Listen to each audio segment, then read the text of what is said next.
from this. Rent, the first month rent and deposit. I paid February's rent, and you said that yourself in this fucking video. Okay, so don't come on social media and make it seem like, oh, I was staying in your apartment the whole time and I never fucking paid the rent. First and foremost, slept in that apartment apart from one night. Me and you slept on the floor and our backs was to this. Child, it dates me off even more, and to even know that I have help visitor coming here, social workers coming here tomorrow, it's like, that's not my portion. Do you understand what I'm saying? That's not my life, because you don't see, when I shop for Miracle, I really shop for Miracle. I put Miracle before myself.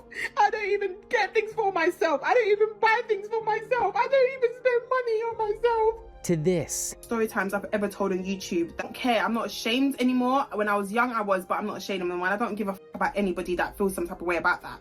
So she started to send him my nude pictures while I was laying in bed next to him, and she was sending him my nude pictures, and she was like, how can you be with a girl that got exposed? She's all over social media. Is this what you want my child to be looking? And just when you thought you've seen it all, this. You out. Heart musing. Listen, she said she was going to put a DIC in the kid's mouth while she was holding the baby. Everyone reported to social services. That right there was the exact moment that changed everything.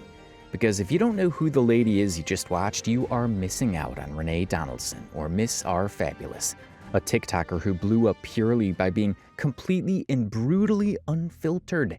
And almost always, the drama she usually finds herself in is just typical internet gossip. But these days, it seems to go more than just gossip. See, Renee is the exact same woman who had a private tape leaked, but instead of hiding, she went live and told the world she was gonna flip the script and make a bag off the whole ordeal. She's also the same crazy talent whose diss track was so wild it actually forced a reaction out of Nicki Minaj.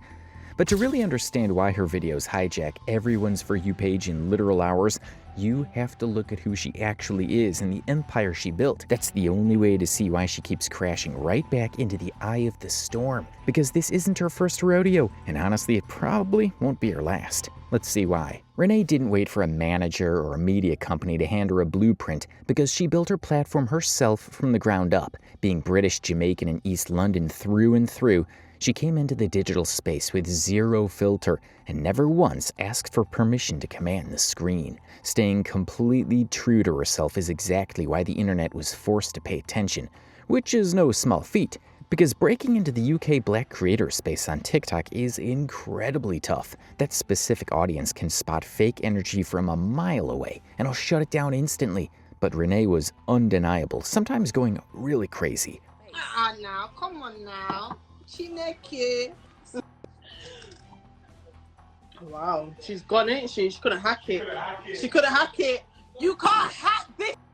The second she goes live, you just get that feel wave of something about to erupt, which is something you just can't learn at a media workshop. That same raw energy carried straight into her music, starting when her first single, Woyu, dropped on YouTube and hit massive numbers with absolutely no corporate money behind it. Tracks like Homerton Thought and Pretty Girl came right after, growing her brand while keeping that same unapologetic attitude with simply no watered-down version.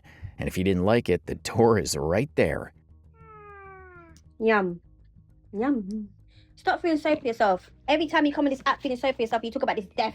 Every minute, my baby dad, my kid's dad, dead. Darling, it's been years now. Pull up your thongs, because you're wearing stripper nails. You understand? Pull up your thongs with the stripper nails and stop feeling sorry for yourself and understand that you are a mother to two and you've got responsibilities.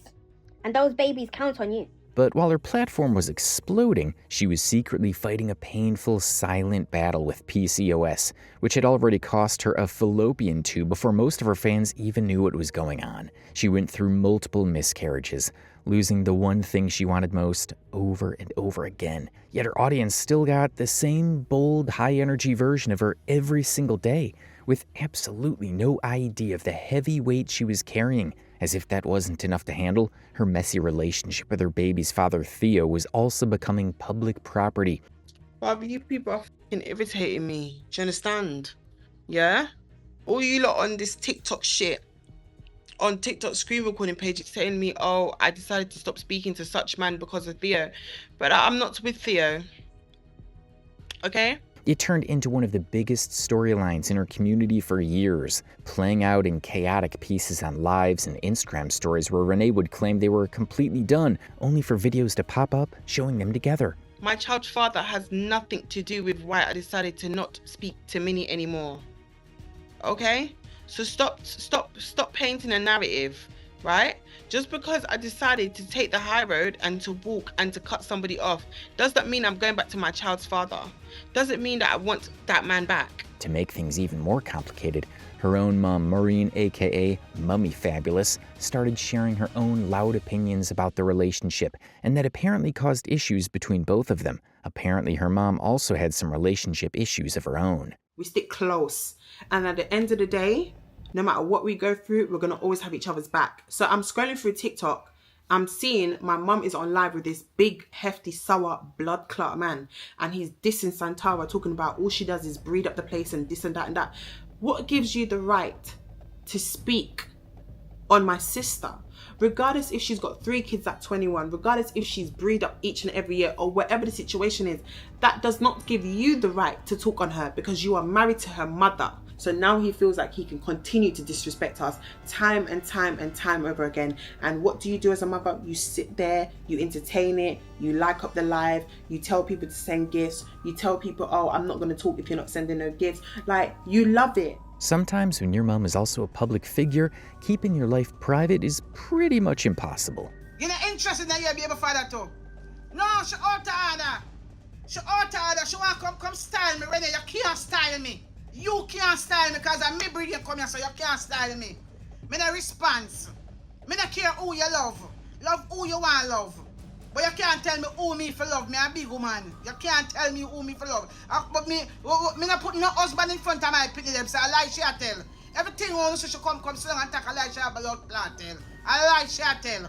But the moment her pregnancy announcement finally came, all of that drama completely faded away. It brought out a wave of genuine human emotion that you almost never see online, leaving people who had watched her for years celebrating the news as if it had happened to their own best friend. So when she finally gave birth to her baby girl, the name she chose summed up the whole painful, beautiful journey in just one word: miracle. Well, from the outside, it really looked like she'd finally made it past the hardest part. The years of quiet heartbreak were over, and she finally had the one thing she'd been fighting for. It looked like the perfect happy ending. But that's fairy tale stuff, and Renee's life has never been that for sure. The exact same things that make her so magnetic, which is the fact that she will never, ever back down, and will meet any threat head-on with 100% force, or just part of who she is. Because of that, we got a first glimpse of this pattern with a creator named Goodday Phillip before the massive controversies started piling up. Do this. People don't understand I've had the opportunity to watch a pro. So I've sat behind the camera watching her create content. So I know how to deliver. I know how to articulate myself on camera. Like, I do this. No, yeah. And unfortunately, we were only friends for less than 2 years.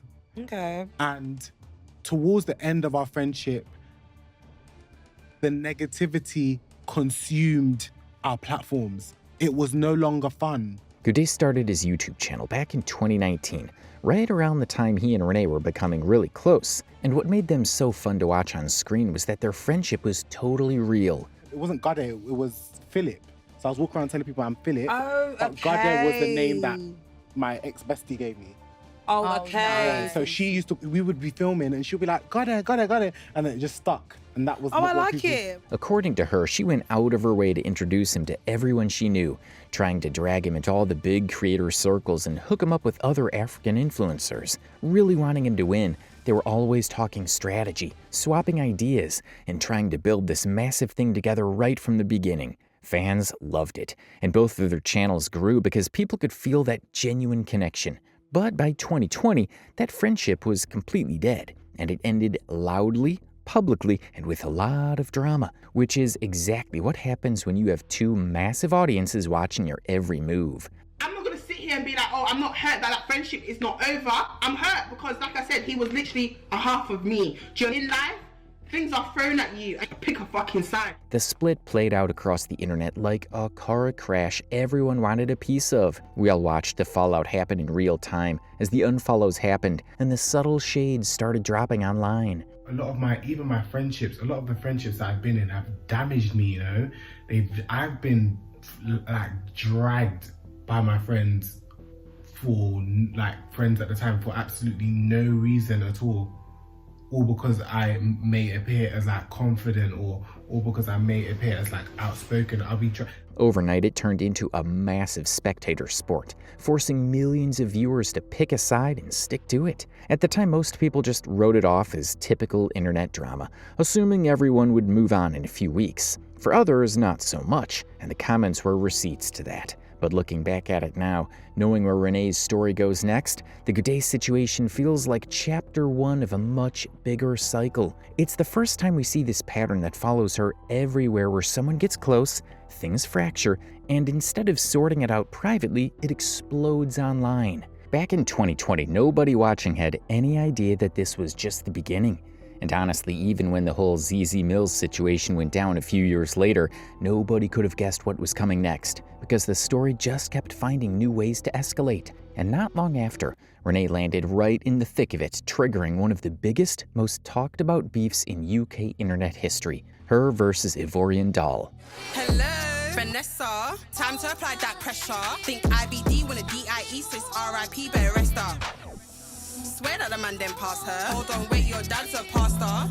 Hee hee, ha ha, on job, ain't with the laughter. If you don't know Ivorian Doll, aka Vanessa, she's a British-German rapper from East London who was already building serious heat in the UK drill scene. Someone with real momentum in a tough genre and a fiercely loyal fan base. Before everything went sideways, she and Renee were actually on perfectly good terms. But things soured fast, and to this day, neither side can agree on what actually caused the fallout. And then she sent for me in her Doppy Daily, and some of you lot might say, oh, it's just one little liner, yeah?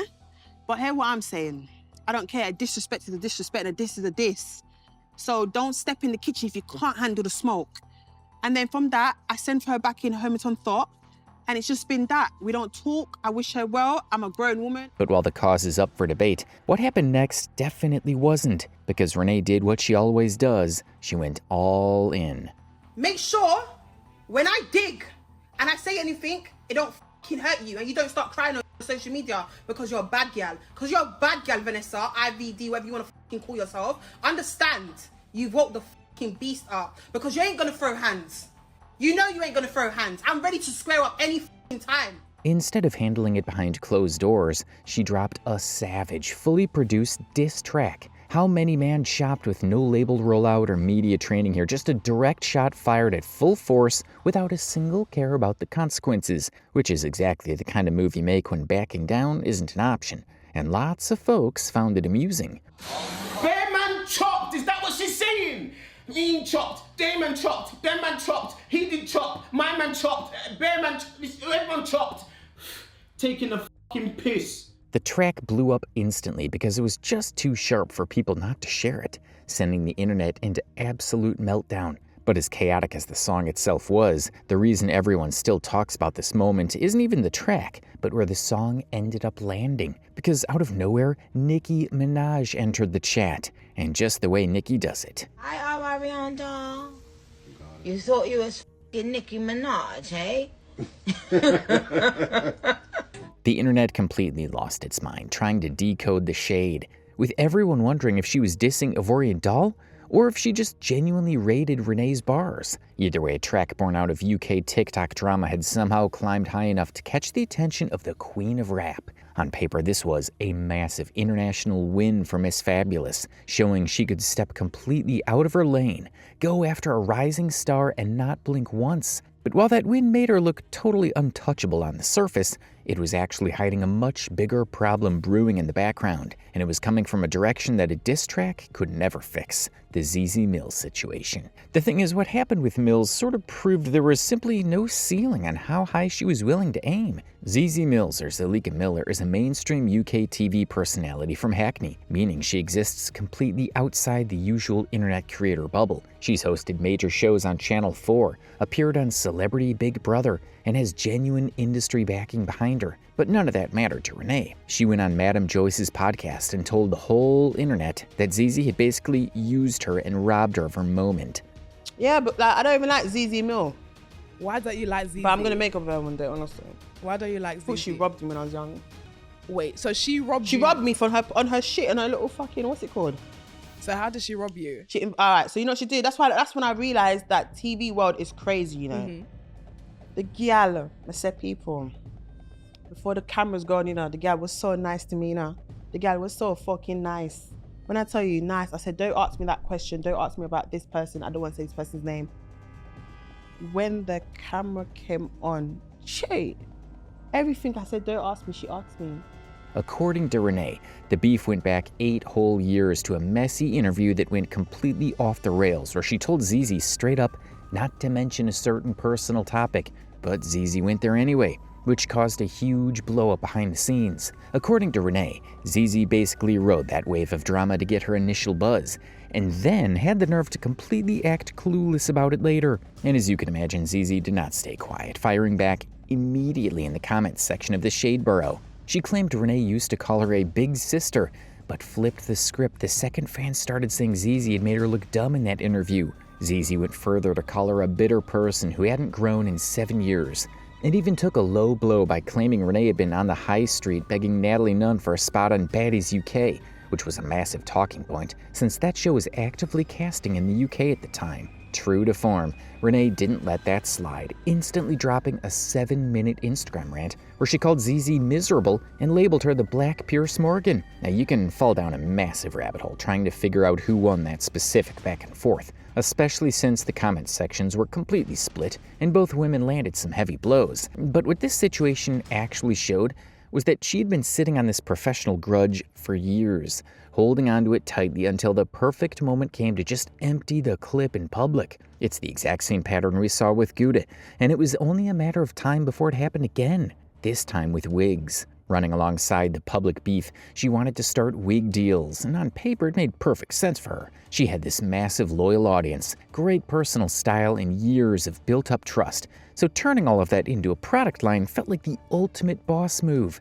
But then the customers started talking and things went left fast. Orders just weren't turning up. People trying to track down their stuff were getting ignored or blocked on social media without a single explanation. Then someone who ran her own small hair business in London came forward publicly, claiming she'd done contracted work for Renee's brand and never got paid a single penny. Suddenly the floodgates opened. Complaints started rolling in from total strangers, all sharing the exact same messy experience. It got so bad that people actually started a change.org petition calling for a legal investigation into Renee for fraudulent business practices, while Lipstick Alley threads were just flooded with screenshots and receipts. Now, her loyal fans did make a fair point. Small businesses run into shipping and supply issues all the time. And because Renee is who she is, her problems just got magnified into a massive scandal. And yeah, there's definitely some truth to that. But you don't get a literal petition demanding consumer protection authorities step in just from a few bad reviews. There is just too much smoke for there not to be a fire. And right when you thought things couldn't get any heavier, a tape was leaked and a private video of Renee was put online completely without her consent, and it started spreading everywhere. Now, the right way to look at that is simple.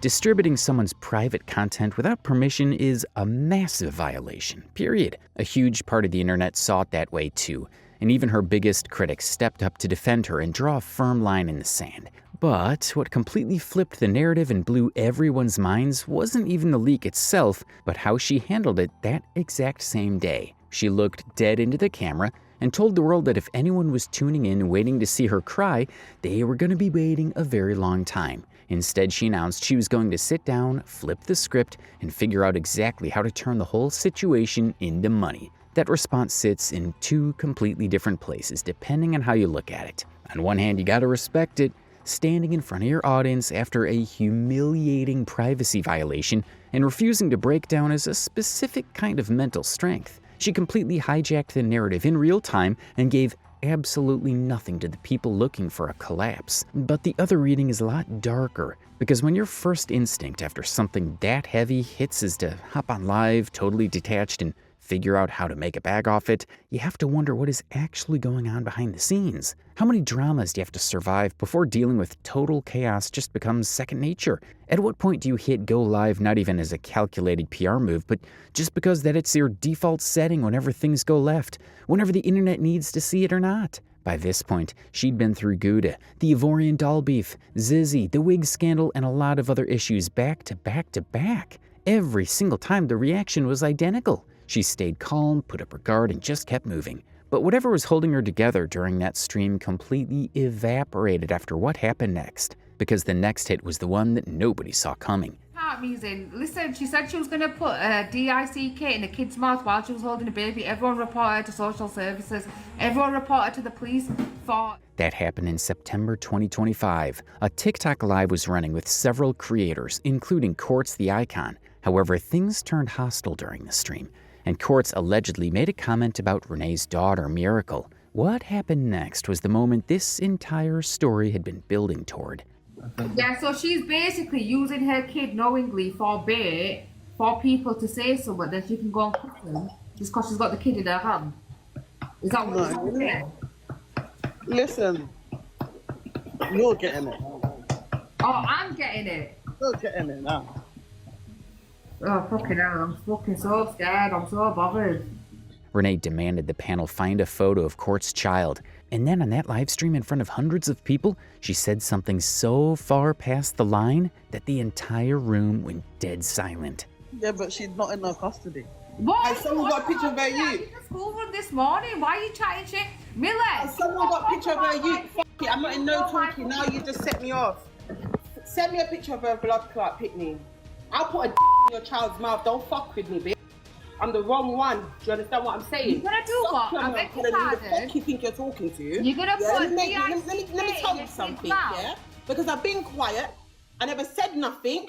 You come in the live and you've been mad disrespectful. Are you a paid peddler? Quartz said it out loud slowly, just loud enough to make sure every single person watching understood exactly what had just come out of Renee's mouth. Then things escalated. Amazing. Listen, she said she was gonna put a DICK in the kid's mouth while she was holding a baby. Everyone reported to social services. Everyone reported to the police for children and actually... No, she's doing too much. I'm not involved in that. What the hell? Renee's comment was really, really bad. And you can't say it was something that just slipped out in a heated moment, because it was chosen as a weapon and delivered on purpose, live to a public audience. Within hours, the clip had crossed every corner of the UK internet. Creators who had never even mentioned Renee's name before were posting emergency commentary. People who had defended her through Guddeh, the diss track, the wig drama, and the tape. People who had stayed through absolutely everything were sitting in front of their cameras with genuinely nothing to say. Even some longtime drama commentators admitted that in all their years covering this space, they had never heard anything like that used as a weapon against a child, not even close. And then she went live again and refused to apologize. This time her defense was basically that Quartz had brought her child into the mix first, pointing out that she was being completely crucified by the internet, while Quartz was getting a totally free pass. She was framing the whole meltdown as a mother who had just been pushed away past her limit to protect her kid. And to be completely honest about it, parts of what she was saying weren't wrong. That double standard is very real, and people sometimes provoke her on purpose just to watch her explode. On top of that, Quartz really did bring up Miracle first, but at the end of the day, bringing a child onto a live stream like that was not really a direct violation of TikTok's rules because she was still under supervision. However, none of that context matches the severity of how Renee decided to fire back. There is a line you simply do not cross, no matter how badly you've been pushed or how angry you are. Most people would never even consider it an option, but she blew right past that line in front of a live audience and refused to back down. That initial refusal to apologize is exactly what turned a standard internet backlash into an absolute storm. By the time she dropped an apology on her Instagram story a few days later, the narrative had already hardened. Even while admitting she was wrong, she still managed to deflect, telling viewers that her child was targeted first and anyone who could not get over it should just block her. However, that defiance completely fractured her fanbase. Some followers moved past it, but a massive portion of her audience felt she had done something a temporary 24-hour post could never clean up. This is exactly why this situation stands completely apart from her past dramas. The community split, some accepting the apology, others saying they're permanently done. In reality, however, September 2025 was not just another PR crisis she could outmaneuver, because it somehow fundamentally broke the trajectory of her career. And yet, she's still here. Even after her main account got mass reported and wiped from the internet, she just found an agency account to crawl right back through. Because if there is one thing about Renee, she will always find a way back. This whole survival act also goes all the way back to 2021 when major drama hit the headlines after influencer Angel Ibrahim accused Renee and her boyfriend Blacks of making unwanted moves in a Dubai hotel room hot tub. Renee went straight to YouTube to fire back and completely deny all the accusations in a video that's since been deleted. Meanwhile, Angel is on Snapchat telling everyone she went to the police and was completely unraveling from it. But instead of that ending her, Renee just built a blueprint out of it. Right now, situations like ones with Choppa Wayne and Miny Montz are playing out exactly like everything else. One, a dancehall artist, now her ex, and the other, a creator she used to be close with, before publicly dropping him, going on live and teasing that she was sitting on unreleased dirt. If that template sounds familiar, it should, because it's the exact same cycle we've seen at every single stage of this story, which is get close to someone, watch it sour, and start filling up the weapon file. Her diehard fans look at this absolute train wreck and see a badge of honor, spinning the whole mess into the ultimate survival story. But if you really look at it, surviving a massive mess and actually changing your ways are two completely separate things. It's more than a case of random bad luck, escalating into lots of creator beefs. But the stakes quickly spun out of control, jumping straight into mainstream headlines and getting even worse when her followers started taking major financial hits. Every single time she survives cancellation, the only lesson she takes away is that she can get away with pushing the boundaries even further next time. The real problem now is that every fresh drama drops right on top of the old baggage, draining away whatever goodwill she has left, because the chaos never actually stops. But the truth is the commentary Renee built is 100% real, and that chaotic, addictive energy she brings to a live stream did not just vanish after September 2025. Her ride or die audience loved her for being completely aggressively raw. Not that she was the perfect role model anyway. And that's what they defend when they look past the madness. However, September 2025 is kinda like a permanent stain on her legacy now. You cannot just delete that live stream from the internet's memory. Although anyway, some people still tune to hate watch and see how much further she can push things before the whole career implodes. Still, you can't really tell because when that next bomb drops, it's gonna explode right on top of all the baggage she's already carrying.